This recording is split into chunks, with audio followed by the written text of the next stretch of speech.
திருவள்ளூர் அருகே பெயிண்ட் தொழிற்சாலையில் ஏற்பட்ட தீ விபத்தில் உயிரிழந்தோரின் எண்ணிக்கை 4ஆக அதிகரித்துள்ளது. காக் பகுதியில் இயங்கி வரும் பெயிண்ட் தொழிற்சாலையில் திடீரென தீ விபத்து ஏற்பட்டது.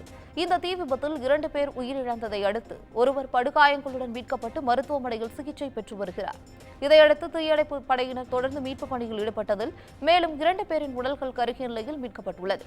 இதனால் உடல்களை அடையாளம் காண்பதில் சிரமம் ஏற்பட்டுள்ளதாக போலீசார் தெரிவித்துள்ளனர்.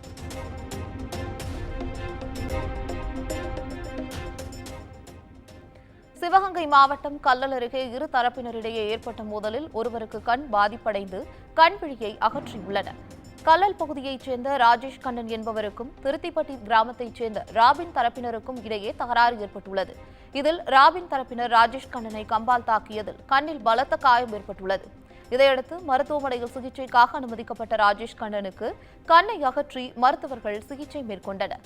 இந்த சம்பவம் தொடர்பாக போலீசார் வழக்கு பதிவு செய்து ராபின் மற்றும் அவரது நண்பர்களை கைது செய்தனர். கொடைக்கானல் மற்றும் அதன் சுற்றுவட்டார பகுதிகளில் பெய்த மிதமான மழையால் மக்கள் மகிழ்ச்சியடைந்துள்ளனர். கொடைக்கானல் மலைப்பகுதிகளில் காலை முதல் மிதமான வெப்பம் நிலவிய நிலையில் திடீரென வானில் கருமேகங்கள் சூழ்ந்து காணப்பட்டது.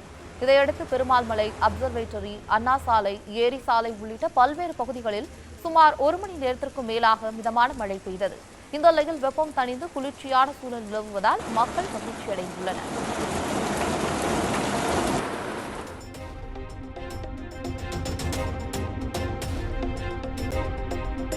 கோவை மாவட்டம் மருதமலையில் 3வது நாளாக தொடர் சிகிச்சை அளிக்கப்பட்டு வரும் யானையின் உடல்நிலையில் முன்னேற்றம் காணப்படுவதாக அதிகாரிகள் தெரிவித்துள்ளனர். மருதமலை வனச்சரகத்திற்கு உட்பட்ட பகுதியில் பெண் யானை ஒன்று உடல்நிலை சரியில்லாமல் தொடர்ந்து சிகிச்சை அளிக்கப்பட்டு வருகிறது. தற்போது யானையின் உடல் நலத்தில் முன்னேற்றம் காணப்பட்டு உணவு மற்றும் தண்ணீர் எடுக்க தொடங்கியுள்ளதாக அதிகாரிகள் கூறியுள்ளனர். இந்த நிலையில் 3 நாட்களாக உடனிருந்த 2 குட்டி யானை மற்றும் தாய் யானை காட்டிற்குள் சென்றுள்ளது. இதையடுத்து 25 களப்பணியாளர்கள் 4 தனிக்குழுக்களாக பிரிந்து யானையின் நடவடிக்கைகளை தொடர்ந்து கண்காணித்து வருவதாக வனத்துறையினர் தெரிவித்துள்ளனர்.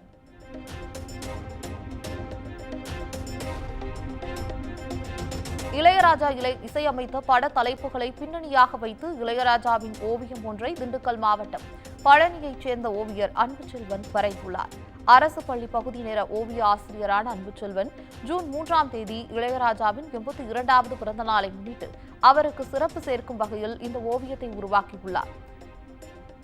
இளையராஜா முதலில் இசையமைத்த அன்னக்கிளி தொடங்கி விடுதலை 2 வரை திரைப்பட தலைப்புகளை ஓவியத்தில் பயன்படுத்தியிருக்கிறார். இது பலரின் பாராட்டுகளையும் பெற்றுள்ளது.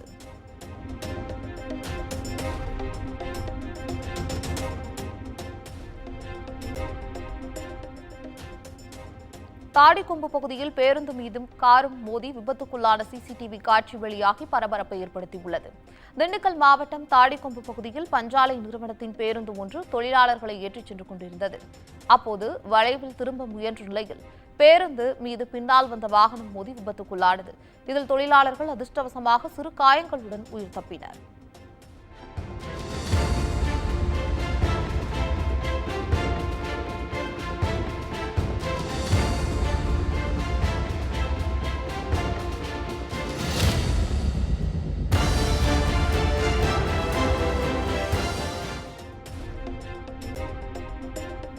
விருதுநகர் மாவட்டம் ராஜபாளையம் அருகே முன்விரோதம் காரணமாக இரவு காவலாளியை வெட்டி கொன்றவரை போலீசார் தேடி வருகின்றனர். சேத்தூர் ஜீவாநகரைச் சேர்ந்த கூலி தொழிலாளி நீராவிக்கும் ஐயனாருக்கும் ஏற்கனவே முன்விரோதம் இருந்துள்ளது. வெள்ளிக்கிழமை இரவு நீராவி காவலாளியாக வேலை செய்யும் வீட்டுக்கு சென்ற ஐயனார் அவருடன் தகராறில் ஈடுபட்டு வெட்டி கொலை செய்துள்ளார்.